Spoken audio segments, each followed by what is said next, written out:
Olá, gente. Meu nome é Mariana Andrade dos Santos, eu tenho 34 anos, sou tecnóloga em rede de computadores e, a convite da minha prima, queridíssima Bárbara, eu vou falar para vocês um pouquinho do que eu conheço sobre feminismo, tá?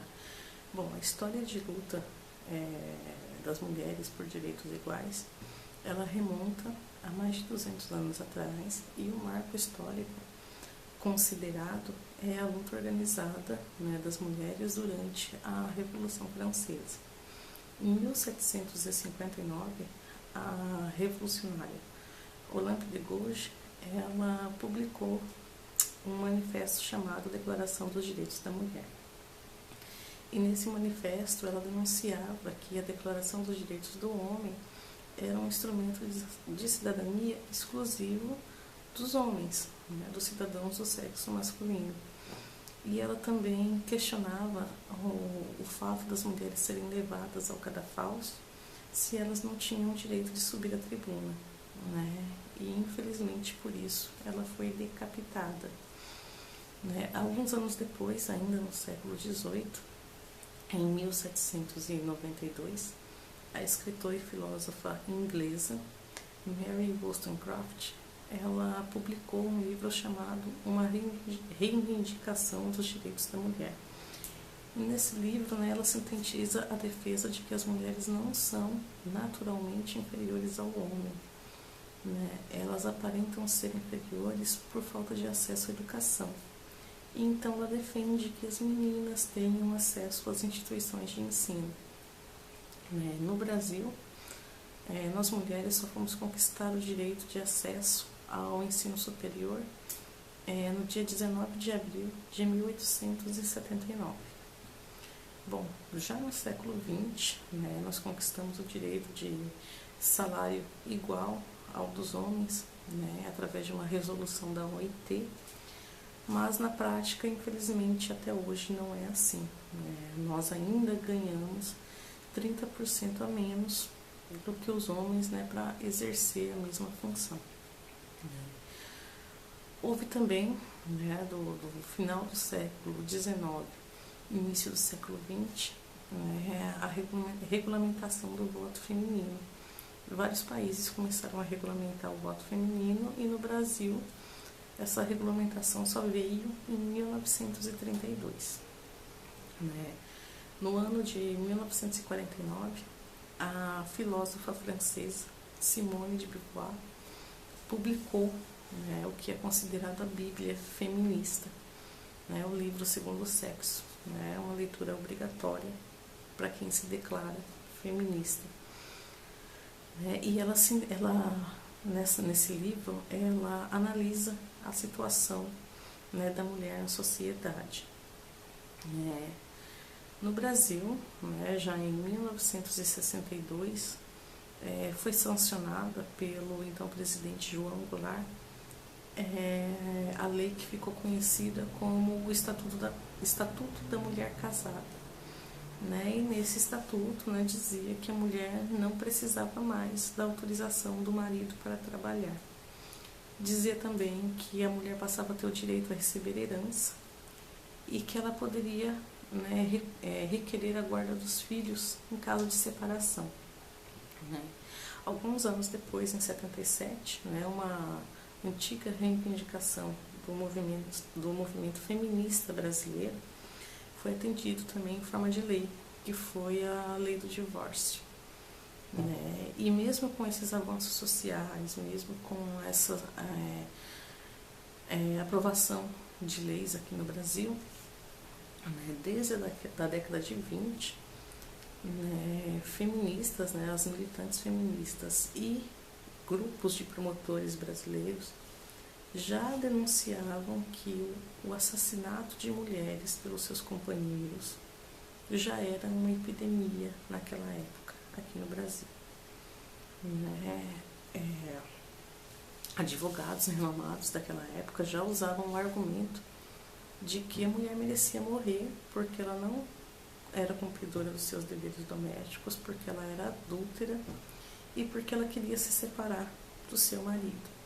né, o argumento utilizado pela defesa era sempre o mesmo: matei por amor.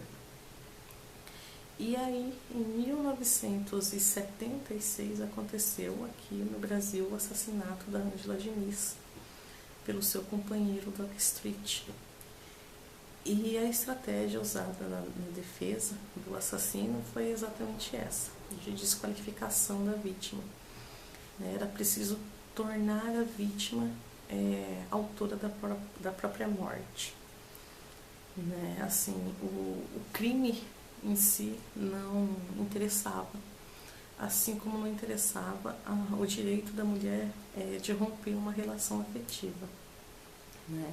Muito pelo contrário, esse rompimento ele merecia ser castigado, porque ele levou o homem a perder o sentido a perder o controle sobre os seus sentidos.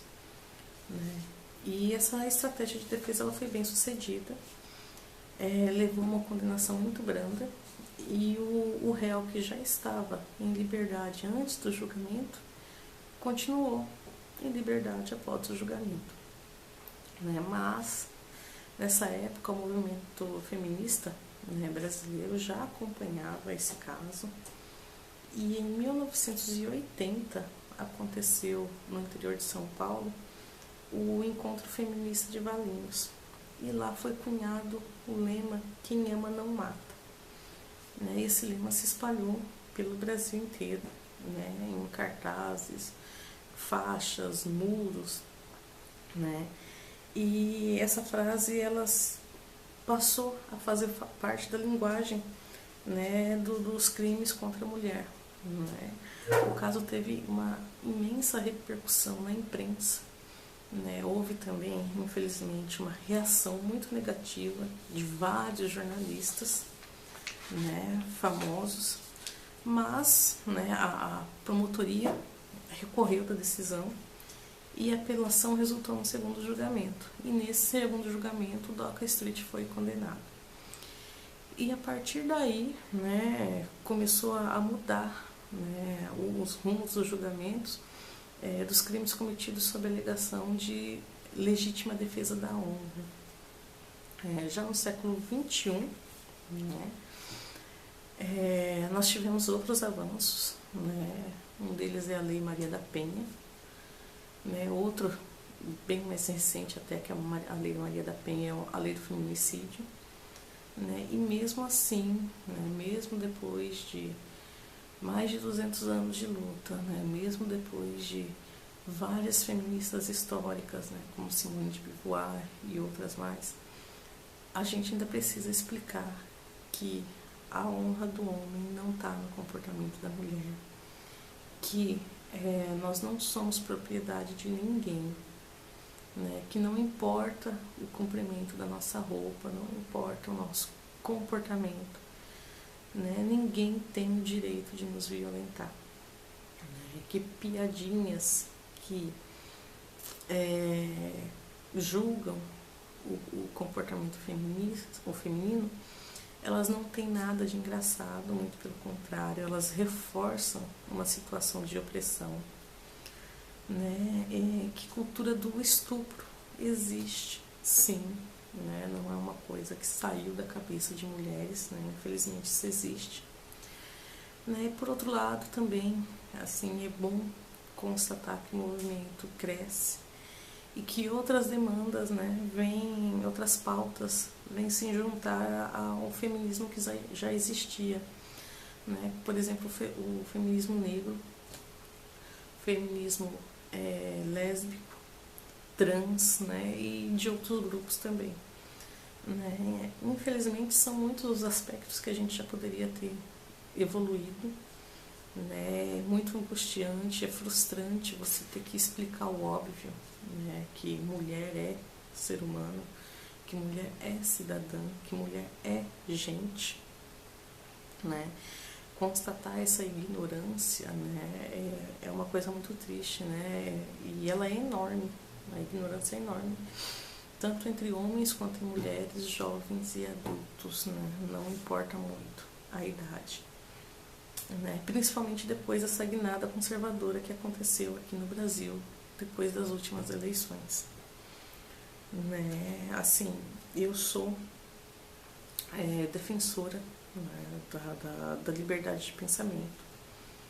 Né? Eu acredito que pessoas podem ser machistas, podem ser racistas, podem ser homofóbicas, mas essas pessoas não têm o direito de espalhar essas ideias por aí.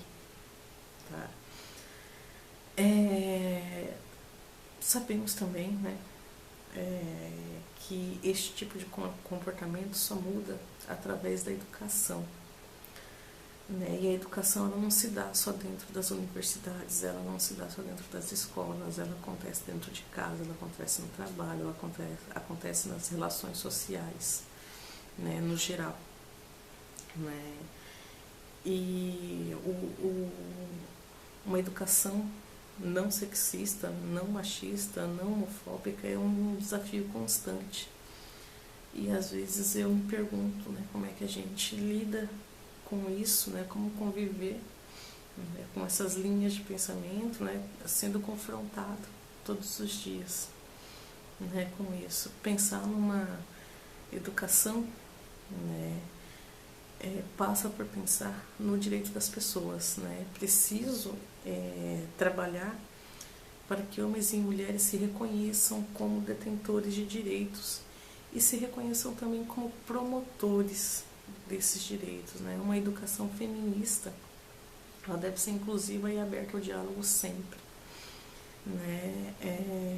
Diálogo, inclusive, com a linha, né, de pensamento que incentiva o machismo, que incentiva o racismo, que incentiva a homofobia. Né? Eu não acredito em imposição ideológica. Né? O que eu acredito é na mudança lenta e gradual, né? Interna, livre e gradual. Né? Mas também não acredito que a gente deva recuar, né, nos direitos conquistados, mesmo porque ainda existe muita coisa a ser conquistada.